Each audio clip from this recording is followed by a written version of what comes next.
যারা আছেন তারা কি শুনতে পাচ্ছেন? গতদিনে আমরা পড়াচ্ছিলাম হচ্ছে হেপাটোবিলিয়ারি সিস্টেম, ঠিক আছে? আপনারা দুইজনেই কি নতুন? নতুন হলে আগের পড়াগুলো একটু দেখে নেবেন।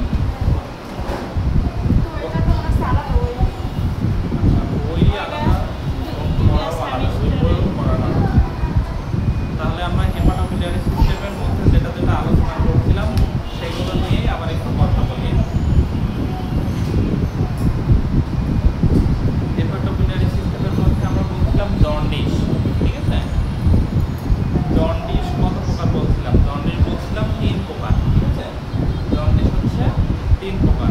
এক হচ্ছে হেমোলাইটিক জন্ডিস, হেপাটোসেলুলার জন্ডিস এবং অবস্ট্রাকটিভ জন্ডিস। এর মধ্যে দুইটা হচ্ছে ওষুধ দিয়ে চিকিৎসা করা হয়, আর একটা হচ্ছে অপারেশনের মাধ্যমে চিকিৎসা করা হয়। যেটা অবস্ট্রাকটিভ জন্ডিস সেটা হচ্ছে অপারেশনের মাধ্যমে করা হয়, আর হেমোলাইটিক অ্যান্ড হেপাটোসেলুলার জন্ডিসগুলো ওষুধের মাধ্যমেই চিকিৎসা করা হয়।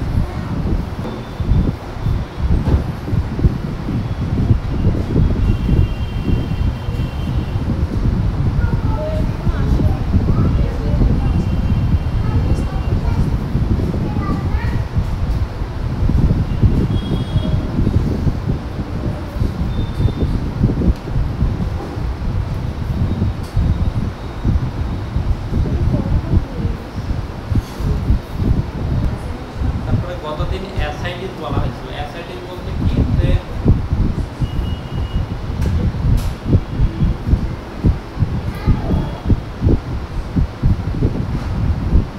অ্যাসাইটিসটা কি, যে শরীরের কোথাও পানি জমা হলে, মানে পেটের মধ্যে যদি পানি জমা হয় তখন আমরা তাকে বলি অ্যাসাইটিস। অ্যাসাইটিস মানে মনে রাখতে হবে কি, পেটে পানি জমা, ঠিক আছে? পেটে পানি জমাকে কি বলা হয়? অ্যাসাইটিস বলা হয়। আচ্ছা, এবার একটু সংক্ষিপ্ত প্রশ্নগুলো দেখি যেগুলো তার পরবর্তীতে আছে আমরা, ঠিক আছে? পানি স্বল্পতার কারণ সমূহ, এটা গতদিনে একটু কাজ দেওয়া হয়েছিল। পানি স্বল্পতা মানে কি, এটাকে বলা হয় ডিহাইড্রেশন। ডিহাইড্রেশন বলতে বোঝায় পানি স্বল্পতা। তাহলে এইটা যদি আমরা স্বল্পতা দিয়ে পূরণ করি তখন কি বলবো? রিহাইড্রেশন, ঠিক আছে? রিহাইড্রেশন মানে, ডিহাইড্রেশন মানে পানি স্বল্পতা, আর রিহাইড্রেশন মানে পানি স্বল্পতাকে কারেকশন করা, ঠিক আছে? পানি স্বল্পতার কারণ সমূহ নিম্নরূপ, মানে কেন পানি স্বল্পতা হতে পারে।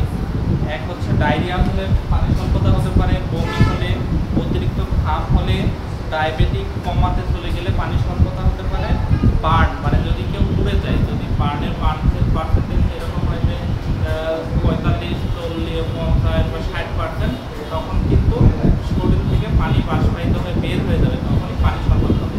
তাহলে আমরা যদি এখানে বলি যে কেউ যদি জিজ্ঞেস করে যে আমি পুড়ে গেল, তাহলে সে কিভাবে পানি স্বল্পতায় যাবে, তাহলে বলতে পারবো?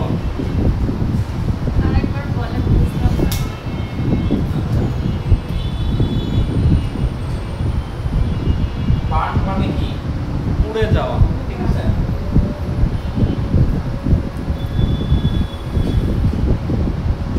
বার্ন, আমার যদি এই হাতগুলো পুড়ে যায় তখন এটাকে কি বলি? বার্ন। এই বার্ন যদি হয় তাহলে কেন পানি স্বল্পতা হয়? পুড়ে গেলে আগুন লাগে বা হিট, কোনো কিছুর কারণে এটা পুড়ে যায়। সেই পুড়ে যাওয়ার ফলে ওপরের স্কিনটা নষ্ট হয়ে যায়। স্কিন পুড়ে যায় না? পুড়ে গেলে ভিতরের যে সেলগুলো আছে, টিস্যুগুলো আছে, সেগুলো উন্মুক্ত হয়ে যায়। এই জায়গা থেকে তখন পানি বের হয়। কোথাও পুড়ে গেলে দেখা যায় যে কষানি ধরে বলি আমরা, এইটাই পানি দূষিত বের হচ্ছে, সেজন্য সেই জায়গা থেকে পানি স্বল্পতা তৈরি হয়। কি হয়? ডিহাইড্রেশন হয়। তাহলে ডিহাইড্রেশনের কারণ কি কি বললাম? ডায়রিয়া, বমি, অতিরিক্ত যদি হচ্ছে ঘাম হয়। অতিরিক্ত ঘাম কিভাবে হয়? অতিরিক্ত রোদে থাকলে, অতিরিক্ত কাজ করলে, কর্ম পরিবেশে থাকলে ঘাম হয়। তারপরে কি? পুড়ে গেলে। আর একটা কি আছে? পানি পান করতে অক্ষম হলে। এমন একটা জায়গাতে আছে, যেমন হজ যাত্রীরা হজে যাওয়ার পরে ছাপা মারা যে পাহাড় আছে, সেখানে তো পানি নাই। ওখানে যে যদি কেউ 2 দিন থাকে সে তো পানি পাবে না। তখন কি হবে? পানি খেতে পারছে না জন্য তার শরীর থেকে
সাইন অফ ডিহাইড্রেশন, ঠিক আছে।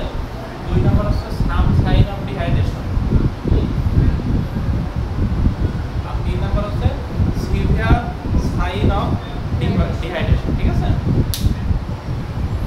এই তিনটার মধ্যে যেটা নো সাইন, যে ডিহাইড্রেশন শুরু হচ্ছে, শুরুর পর্যায়ে, আর সাম সাইন মানে কিছু কিছু সিমটম আছে, যেমন চোখ বসে যাওয়া, চলতে পারছে না, অচল অবস্থা চলে আসা। আর সিভিয়ার ডিহাইড্রেশন সে বিশ্রাম থেকে উঠতে পারবে না। প্রাথমিকভাবে বাংলাতে বললে এইভাবে বোঝানো হয়, ঠিক আছে। তাহলে ডিহাইড্রেশনের অবস্থা কয়টা? 3টা। আমার পাতলা পায়খানা হচ্ছে 3 বার 4 বার 5 বার, আমি কিন্তু তাও উঠে বেড়াইতে পারছি, কাজ করতে পারছি। তারপরে যে সাম সাইন অফ ডিহাইড্রেশন, মনে হচ্ছে যে কাজ করতে গেলে দুর্বলতা ভাব বেশি আসছে, কোনো কিছু পারছে না, খেতে পারছে না। আর সিভিয়ার ডিহাইড্রেশন মানে সে খেতে পারবে না, হাঁটতে পারবে না, চলতে পারবে না, চোখ নাকের মধ্যে চলে যাবে, জিহ্বা শুকায় যাবে, চামড়া যদি টান দিয়ে ধরা হয় তাহলে আস্তে আস্তে যাবে, এইগুলো। তাহলে আমরা ডিহাইড্রেশনের ভাগ কয়টা বললাম? 3টা। এই 3টা মনে রাখতে হবে। এরপরে আমরা দেখি যে হেপাটাইটিস একটা রোগ, ঠিক আছে। হেপাটাইটিস ভাইরাস কত প্রকারের আছে সেগুলো আমরা দেখি। ভাইরাল হেপাটাইটিস এর কারণসমূহ নিম্নে উল্লেখ করা হলো। ভাইরাল হেপাটাইটিস যে রোগগুলো, সেগুলোর কারণ।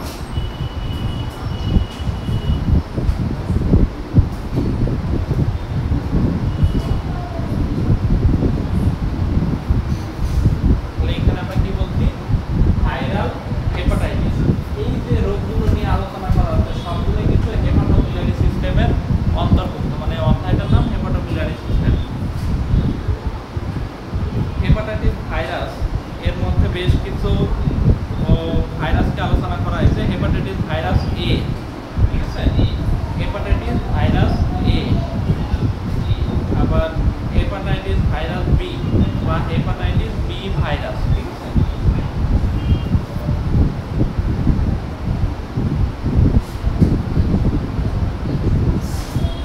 হেপাটাইটিস এ ভাইরাস,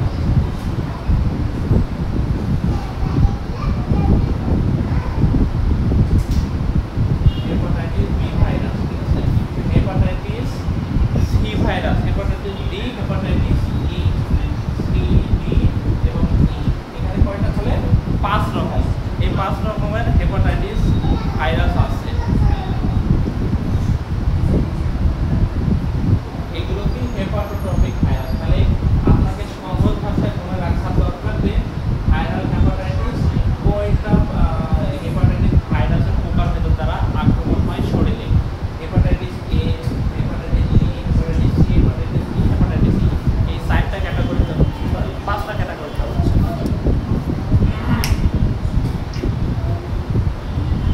তারপরে নন হেপাটোট্রপিক ভাইরাস দ্বারাও কিছু আক্রান্ত হয়, যেমন হার্পিস সিমপ্লেক্স ভাইরাস, ঠিক আছে। হার্পিস সিমপ্লেক্স ভাইরাস দ্বারা আক্রান্ত হয়।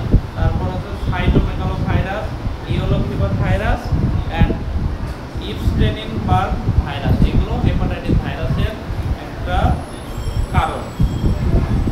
তারপরে 2013 সালে আরেকটা প্রশ্ন আসছে, দেখেন, হেপাটাইটিস বি ভাইরাস ছড়ানোর পদ্ধতি উল্লেখ করো। আমরা হেপাটাইটিস বি জানলাম, হেপাটাইটিস বি কোন কোন কারণে আক্রমণ হয়, কোন কোন ভাইরাস দ্বারা আক্রমণ হয়, vitamin A, sorry hepatitis A, B, C, D, E দ্বারা। কিন্তু এর লক্ষণ কি সেটা না জানলে তো আমরা রোগী শনাক্ত করতে পারবো না। হেপাটাইটিস বি ভাইরাস ছড়ানোর পদ্ধতি নিম্নে আলোচনা করা হলো। আক্রান্ত ব্যক্তির রক্ত পরিসঞ্চালন করে সুস্থ ব্যক্তিকে দিলে, মানে হেপাটাইটিস বি দ্বারা আক্রান্ত ব্যক্তি যদি হেপাটাইটিস ব্যতীত হেপাটাইটিস ভাইরাস নাই, ধরেন আমার শরীরে হেপাটাইটিস নাই, আপনার শরীরে আছে, আপনার থেকে যদি আমি ব্লাড নিই তাহলে হেপাটাইটিসে আক্রান্ত হতে পারি আমি। কথা কি ক্লিয়ার? তাহলে কি হলো? রক্তদানের মাধ্যমে। কিভাবে? যদি একজন দাতা তার হেপাটাইটিস বি থাকে, সে যাকে রক্ত গ্রহীতা রক্ত দিচ্ছে তার হেপাটাইটিস হয় না। একটা কারণ, এটা প্রধান একটা কারণের মধ্যে। তারপরে হচ্ছে সংক্রমিত সূচের মাধ্যমে। আমরা কি করি? একটা ইনজেকশন দিয়ে ওই ইনজেকশনটা ফেলাই দিই, তাই করি না? আবার যদি ওই ইনজেকশনটা ফেলাই দেওয়ার পরেও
ব্যক্তির ব্যবহৃত জিনিসপত্র, ধরেন একজন ব্যক্তিকে আমরা যদি ধরি ব্যক্তি এ, ঠিক আছে, এই ব্যক্তি যদি কোনো ব্যবহৃত জিনিসপাতি আরেকজন ব্যবহার করে, কে ব্যবহার করলো?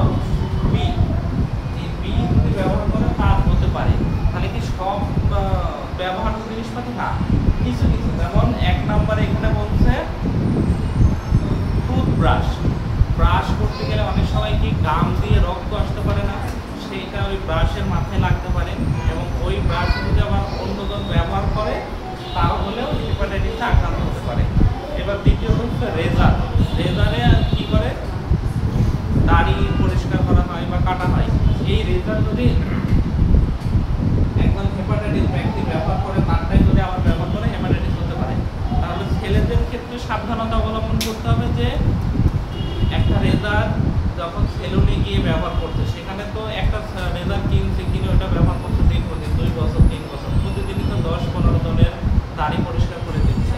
তাহলে একজনেরও যদি ওই হেপাটাইটিস থাকে, ওই জীবাণুটা যতক্ষণ রেজারে লেগে থাকবে ততক্ষণ আরেকজন সংক্রমিত হতে পারে। সেগুলো থেকে পরিষ্কার করা, এবং সবথেকে উত্তম হচ্ছে আলাদা আলাদা পৃথক রেজার ব্যবহার করা। কারণ কার কার হেপাটাইটিস আছে এটা তো আপনি আইডেন্টিফিকেশন করতে পারবেন না। আর আমার যদি থাকে, আমি কি মাইক নিয়ে বা যেখানে যাবো সেখানে কি বলে বেড়াবো? না। সেজন্য গোপন রোগ গোপন শরীরের মধ্যেই থাকবে, সেজন্য নিজেকে সাবধান হতে হবে। তারপরে হচ্ছে ইনজেকশনের সুই। আমরা ইনজেকশনের সুইটা অলরেডি বলে ফেলছি, ঠিক আছে। 4 নম্বরে আমরা বলি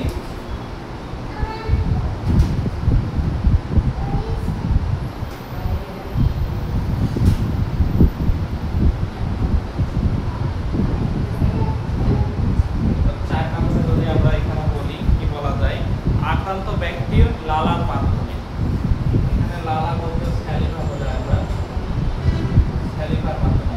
এই স্যালাইভাটা আক্রান্ত ব্যক্তির স্যালাইভা কোন মাধ্যমে আসে? জিহ্বা, এটা থুতু ফেলাই যেটা, এটাকে স্যালাইভা বলি আমরা, ঠিক আছে। এই থুতু যদি একটা মানুষ ফেলছে আর একটা মানুষের মুখে দিয়ে পড়ে, যদি তাকে দিয়ে পড়ে, ওটা যদি তার শরীর অ্যাবজর্ব করে নেয়, মানে শরীর যদি নিয়ে নেয়, তখন হতে পারে। তাহলে এইটার একটা পবিত্র উদাহরণ যে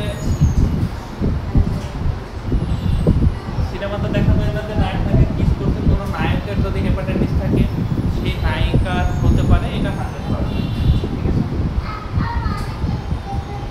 5 নাম্বার, জন্মের সময় আক্রান্ত বা বাহক মা থেকে নবজাতক শিশুকে সংক্রমিত করতে পারে। তাহলে এবার কি হচ্ছে? জন্ম। 5 নম্বরে আমরা কি বলি? বার্থ। বার্থ মানে কি? জন্মগ্রহণ করা। একটা বাচ্চা জন্মগ্রহণ করছে, সেই বাচ্চার মায়ের পেটে কি ছিল? 9 মাস ছিল না বাচ্চাটা? এই 9 মাস থাকার সময় মায়ের যদি হেপাটাইটিস থাকে বা হেপাটাইটিস হয় বা পূর্বে হেপাটাইটিস ছিল, তাহলে সেই জন্মগ্রহণকারী বাচ্চা জন্মসূত্রে হেপাটাইটিস বি নিয়ে আসবে, জন্মের সূত্রে হেপাটাইটিস বি নিয়ে আসবে। আচ্ছা, এবার আপনাদের একটা প্রশ্ন করি যে কোনো বাচ্চা জন্ম হয়ে যদি কোনো ত্রুটি নিয়ে জন্মগ্রহণ করে, তাহলে আমরা সেটাকে কি বলি? কোনো বাচ্চা জন্মগ্রহণ করার পরে দেখলো যে তার একটা রোগ সমস্যা, তাহলে এইগুলো হচ্ছে জন্মগত ত্রুটি বা জন্মগত প্রতিবন্ধী, ঠিক আছে। এইভাবে এই জিনিসটা যদি সে জন্মগ্রহণের মাধ্যমে আসছে না, তখন এটাও তো জন্মগত একটা ত্রুটির মাধ্যমেই হচ্ছে, কিন্তু এইটাকে এইভাবে জন্মগত ত্রুটি হিসেবে আইডেন্টিফিকেশন করা যায় না। কেন? রক্ত পরীক্ষা না করলে তো হেপাটাইটিস ধরা পড়বে না। তাহলে এইটাও একটা যে সংক্রমণের মাধ্যম, কিভাবে? বাচ্চা জন্মর মাধ্যমে। তারপরে আরেকটা দেখি, সংক্রমিত পুরুষ থেকে নারী অথবা নারী থেকে পুরুষের দৈহিক মিলন বা সহবাসের মাধ্যমে সংক্রমণ করতে পারে, যদি সেক্সুয়াল কন্ট্যাক্ট করার মাধ্যমে হতে পারে। এখানে 6 নম্বর আমরা দেখি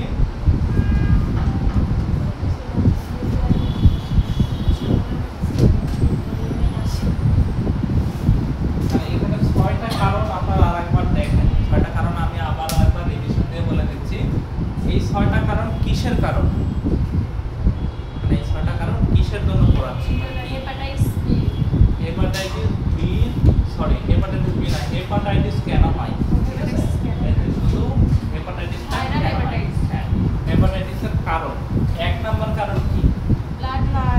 ব্লাড ট্রান্সফিউশন, একজনের শরীর থেকে আরেকজনের শরীরে যদি ব্লাড দেওয়া হয় তখন হতে পারে। এক। 2 নাম্বার হচ্ছে ইনজেকশনের মাধ্যমে, ইনজেকশনের মাধ্যমে হতে পারে, ঠিক আছে। 3 নাম্বার হচ্ছে ইউজ টুলস, এর মধ্যে কি কি বললাম আমরা? ব্রাশ, তারপরে রেজার, তারপরে টাওয়ালও হতে পারে, ঠিক আছে। টাওয়ালের মাধ্যমে কি হবে, আপনি যখন মুখ পরিষ্কার করছেন, করার পরে সেই মুখটা মুছলেন, যদি ওখানে কোনো ব্লিডিং পয়েন্ট থেকে রক্ত লেগে থাকে, সেই টাওয়ালটাই যদি আবার সে ব্যবহার করে, শরীরের কোথাও না কোথাও থেকে তার কোনোভাবে সেই হেপাটাইটিস জীবাণুটা টাওয়ালে আক্রান্ত হয়েছে, সেও যদি সেভাবে ব্যবহার করে ওখানে সংস্পর্শে গেলেই হতে পারে, ঠিক আছে। তারপরে আমরা কি বললাম, ব্যবহার্য জিনিসপত্র, প্রথমত ব্রাশ, রেজার, দ্বিতীয়ত আমরা টাওয়াল বলতে পারি। আবার যদি নিজের ব্যবহার্য আরও কিছু জিনিস থাকে, যেমন যেটার সাথে ব্লাড লাগতে পারে, কেউ ডায়াবেটিস মাপলো, ওই একই নিডিল ব্যবহার করে যদি আরেকজন মাপে তখনও হতে পারে, ঠিক আছে। এবার 4 নাম্বার হচ্ছে স্যালাইভা, স্যালাইভেশনের মাধ্যমে যে মুখ থেকে যে নির্গত হচ্ছে, লালা নির্গত হচ্ছে, এইটা যদি আরেকজনের শরীরে সংক্রমিত হয় তাহলে হতে পারে। এই একটা গেল। 4 নাম্বার হচ্ছে জন্মের মাধ্যমে, বাচ্চা জন্মের মাধ্যমে যদি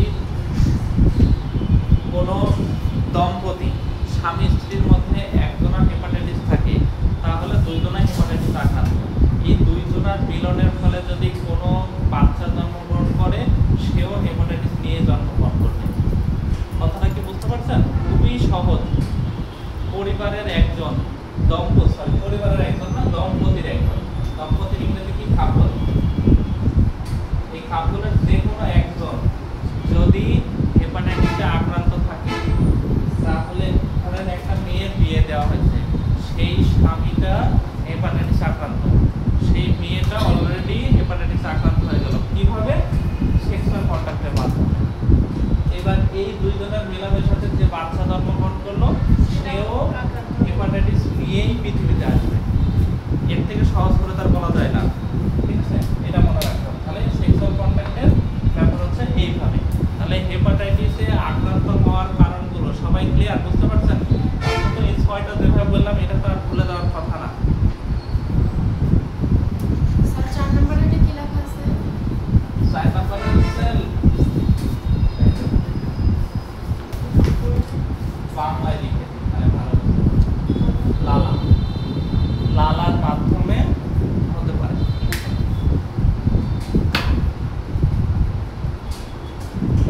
5 নম্বরে 6 নম্বরে একটা প্রশ্ন আছে, যেটা হেপাটাইটিস বি এর প্রকারভেদ। হেপাটাইটিস বি কত প্রকার? এখানে বলছে অ্যাকিউট হেপাটাইটিস বি মানে স্বল্পমেয়াদী হেপাটাইটিস বি এবং ক্রনিক হেপাটাইটিস বি। অ্যাকিউট মানে আমরা কি বলছি?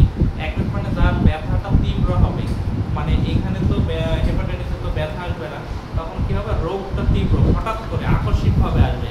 আর ক্রনিক যেটা মৃদু মৃদুভাবে অনেক দিন হচ্ছে। যেমন উদাহরণ দেওয়া যায় যে কোথাও কেউ বাড়ি মারছে, মেরে যে ব্যথা হচ্ছে, এটা অ্যাকিউট। আর এখানে আস্তে আস্তে জীবাণু প্রবেশ করছে, ইনফেকশন হচ্ছে, আস্তে আস্তে ফুলে উঠছে, যে ব্যথাটা হচ্ছে সেটা কি? ক্রনিক ব্যথা। আচ্ছা, গাড়ি রাখছো তো রিয়ার মধ্যে? গাড়ি নিয়ে যাবো, হেলমেট নিয়ে যাও।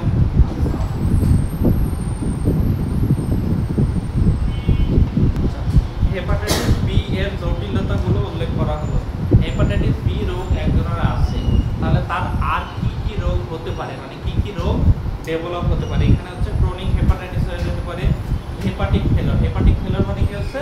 লিভারটা ফেল করতে পারে। লিভার ফেল করলে কি হবে? সে যে কোনো মাংস জাতীয় দ্রব্যগুলো খেতে পারবে না, প্রচণ্ড ব্যথা হবে, তার জন্ডিস আকার ধারণ করবে, সে বারবার বমি করে দেবে, এই লক্ষণগুলো দেখা দিতে পারে। লিভার সিরোসিস, তাহলে কি হতে পারে? লিভারে ক্যান্সার হতে পারে, লিভারটা পচে যেতে পারে।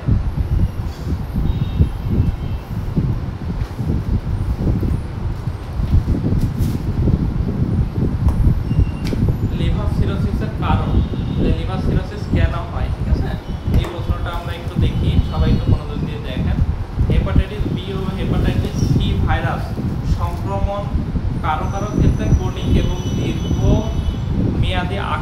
ধারণ করে লিভার সিরোসিসে পরিণত হয়। যদি হেপাটাইটিস বি এবং হেপাটাইটিস সি কারো শরীরে দীর্ঘদিন থাকতে পারে, দীর্ঘদিন বলতে কি বোঝায়, 1 সপ্তাহ বেশি, 1 সপ্তাহ বেশি সময় যদি কারো শরীরে থাকে তখন সেটাকে আমরা দীর্ঘদিন বলতে পারি। দেখা গেল যে আমার বাড়িতে একজন আত্মীয় বেড়াইতেছে, সে 1 দিন বা 2 দিন থাকছে, তখন তো বলা যাবে না যে এই আত্মীয়টা আমার বাড়িতে দীর্ঘদিন থাকছে। কতদিন বলতে হবে, সে যদি 1 মাস থাকে বা 10 দিন থাকছে সে সময়। ঠিক শরীরও একটা বাড়ি মনে করছে, যদি লিভার হেপাটাইটিস বি এবং সি শরীরে অনেক দিন থাকে তখন সেটা লিভার সিরোসিস ডেভেলপ করতে পারে। বিশ্বজুড়ে এটি হচ্ছে প্রধান কারণ লিভার সিরোসিসের, ঠিক আছে। সব ক্ষেত্রে এই সংক্রমণ সিরোসিসে পরিণত হতে নাও পারে। হেপাটাইটিস বি এবং সি সংক্রমণ হলো কিন্তু এটা যে লিভার সিরোসিসে চলে যাবে সেই রকম না। তাহলে কত পার্সেন্ট হতে পারে, দেখা গেছে 15 থেকে 20% হেপাটাইটিস বি পজিটিভ রোগী 5 থেকে 10 বছর পর লিভার সিরোসিস হতে পারে। কত বছর? 5 থেকে 10 বছর পরে যে লিভার সিরোসিস আক্রান্ত হতে পারে। আর লিভারের যতগুলো সেল আছে একটা একটা করে নষ্ট করতে করতে করতে করতে 5 থেকে 10 বছর পরে লিভার সিরোসিস হয়ে সে মারা যেতে পারে। তবে হেপাটাইটিস সি ভাইরাসের ক্ষেত্রে এর হার অনেক বেশি। এছাড়া দীর্ঘদিনের মদ্যপানের অভ্যাস, যকৃতে বা লিভারের চর্বি জমা থেকে কিছু জটিলতা, কিছু জিনগত সমস্যা, কিছু ইমিউনো সিস্টেমের জটিলতায় লিভার সিরোসিস হতে পারে, ঠিক আছে। তাহলে লিভার সিরোসিস যে কারণে হতে পারে সেগুলো এখানে কি হলো আলোচনা করা নাই। এইগুলো সম্পর্কে মোটামুটি ধারণা দেওয়া হলো, আপনারা বাড়িতে এগুলো মুখস্থ করবেন। কারণ এই পড়াগুলো আমি পড়াইলাম, আপনি যদি বাড়িতে না মুখস্থ করেন তাহলে আপনি জিরো। কারণ এই লেকচারটা আগামী 1 সপ্তাহ আপনার মাথায় থাকবে, তারপরে কি হতে পারে আস্তে আস্তে আস্তে আস্তে লিভার সিরোসিসের মতো সেল ড্যামেজ হতে হতে আপনি ভুলে যাবেন।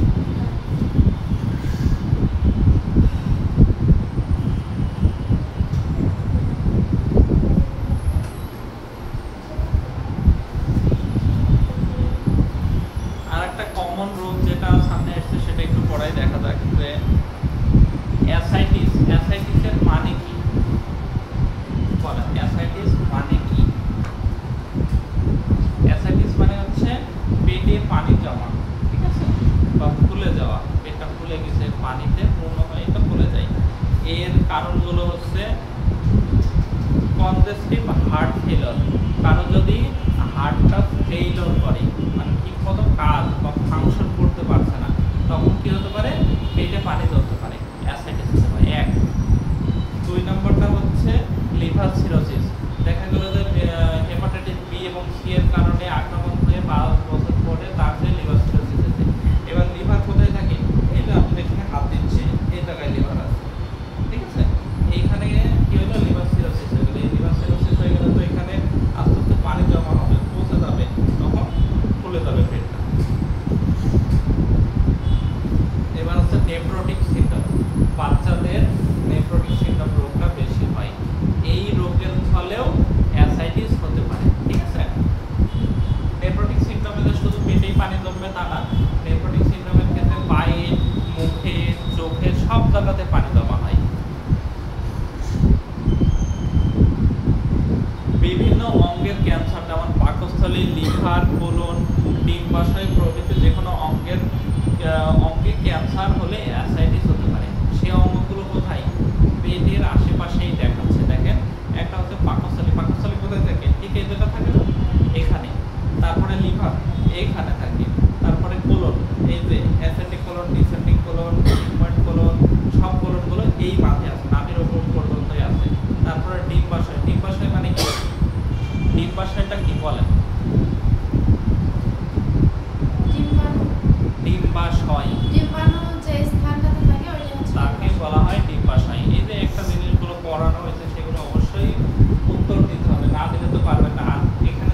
পানি জমা বা অ্যাসাইটিস হওয়ার এখানে 6টা কারণ বললাম।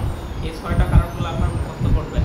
কোথাও দেখছেন যে কোনো মহিলার পেটে পানি জমা হয়ে গেছে, তখন এই 6টা কারণ হতে পারে। প্রধান কি বললাম? হার্ট ফেলিওর, এটা বললাম লিভার সিরোসিস। 3 নাম্বার বলছি নেফ্রোটিক সিনড্রোম। বাচ্চাদের হলে নেফ্রোটিক সিনড্রোমকে আগে গুরুত্ব দিতে হবে, ঠিক আছে? কোনো বাচ্চার বয়স 5 থেকে 7 বছর বাচ্চা একটু দৌড়ে খেলাধুলা করলেই হাঁপায় যায়, হাঁপায় দিয়ে বাচ্চাটা কালচে ধরনের চেহারা হয়ে যায়। দেখা গেল যে মেয়েটা এমনি দেখতে সুন্দর ফর্সা টাইপ, কিন্তু খেলাধুলা করে দৌড়ায় এসে নিঃশ্বাস নিতে পারছে না, তখন আস্তে আস্তে কালো হয়ে যাচ্ছে, মানে নীলাভ বর্ণ ধারণ করছে। তখন বুঝতে পারলে এর হার্টের সমস্যা থাকতে পারে, ঠিক আছে? মানে এটা মানে হার্টের সমস্যা, কনজেস্টিভ হার্ট ফেলিওর মানে হার্টের সমস্যা, ঠিক আছে? এইটার ক্ষেত্রে একটা রোগ যেটা হঠাৎ আপনি বাড়ির আশেপাশে কোথাও দেখতে পারেন, আপনার পরিবারের কারণে হতে পারে, তখন আপনি এই জিনিসটা করবেন, চিন্তা করবেন। তারপরে বলা হয়েছে অপুষ্টিজনিত কারণে। কোনো বাচ্চা যদি অপুষ্টিতে থাকে, কোনো বড় মানুষ যদি অপুষ্টিতে ভোগে, তখন এই সমস্যা দেখা দিতে পারে। বিভিন্ন অঙ্গের ক্যান্সার, যেমন পাকস্থলী, কোলন, ডিম্বাশয়, এই ক্যান্সারের কারণে অ্যাসাইটিস হতে পারে। তারপরে হচ্ছে পেরিটোনাইটিসের প্রদাহের কারণে পানি জমা হতে পারে। আচ্ছা, তাহলে এইগুলো আপনারা এখন পর্যন্ত ঠিকভাবে বললাম যেগুলো, সেগুলো একটু পড়তে হবে। তারপরে দেখি আমরা আরেকটা প্রশ্ন চাই, ভাইরাল হেপাটাইটিস ছড়ানোর পদ্ধতি। ভাইরাল হেপাটাইটিস ছড়ানোর পদ্ধতি এইগুলোই। হওয়ার কারণও এটা, ছড়ানোর কারণও এটা।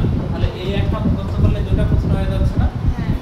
ছড়ানোর কারণগুলোতে আরো কিছু জিনিস ডিটেইলস ভাবে পড়ে আপনাকে সংযুক্ত করতে হবে। এখানে দেখি কিভাবে বলছে, হেপাটাইটিস এ ভাইরাস অত্যন্ত সংক্রামক ভাইরাস এবং এটি ফিকো-ওরাল রুটেও সংক্রমিত হয়। ফিকো-ওরাল রুট মানে মুখের মাধ্যমে সংক্রমিত হতে পারে। কোনটা?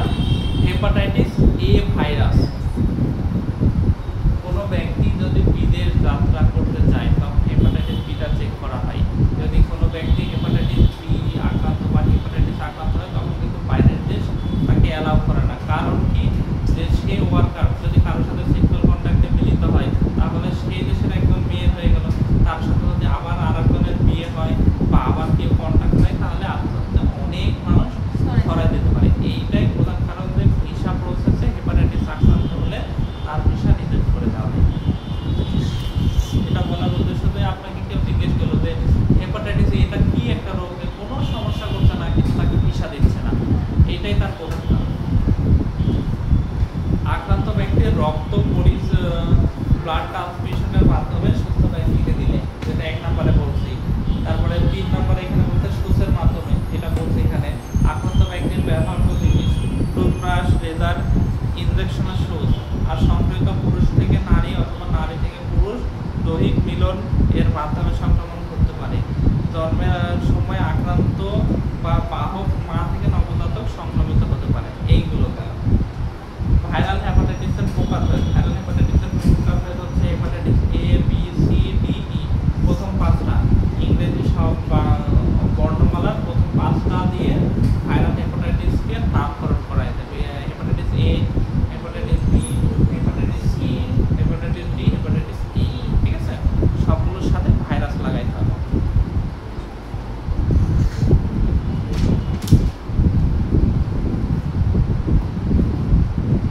আমরা ডিহাইড্রেশন নিয়ে খুব বড় বড় আলোচনা করা হয়েছে, মানে ডিটেলস।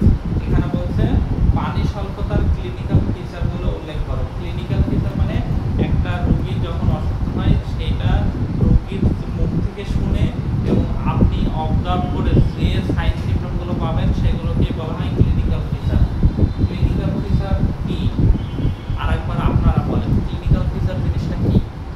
রোগীর মুখ থেকে শুনে বা আমরা যেটুকু সাজেস্ট করব সেটুকু সাজেস্ট করবো না, আমরা যেগুলো অবজার্ভ করে পাবো। অবজার্ভ করব। যেমন তার রোগীর পেটে ব্যথা, আমি ঠিক ইপিগ্যাস্ট্রিক রিজনে চাপ দিলাম, চাপ দিয়ে যদি দেখি সে এখানে ব্যথার জন্য কাতরাচ্ছে বা বলতে ব্যথা লাগছে, তখন আমরা কি বলবো যে এটা গ্যাসের ব্যথা হতে পারে। একটা রোগী আসলে বললো যে আমার গরুর ভাব হচ্ছে, পেট জ্বালাপোড়া করছে, এইগুলো শোনার পরে আমি তার ইপিগ্যাস্ট্রিক রিজনে এখানে চাপ দিলাম, চাপ দিয়ে সে বললো যে ব্যথা পাচ্ছি, তখন কি চিন্তা করবো যে এটা গ্যাস্ট্রাইটিস হতে পারে। কি হতে পারে? গ্যাসের প্রবলেম হতে পারে।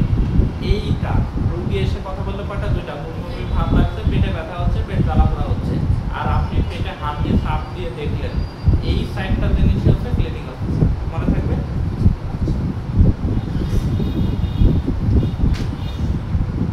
এই ক্লিনিক্যাল ফিচারগুলো ডায়রিয়া বা পানি স্বল্পতার জিনিসটা যেটা, সেটা পানি স্বল্পতার প্রধান কারণই কিন্তু ডায়রিয়া। বাংলাদেশের প্রেক্ষাপটে অতিরিক্ত বমি হয়, এই দুইটা কারণেই ডিহাইড্রেশনটা দেখা দেয় বেশি।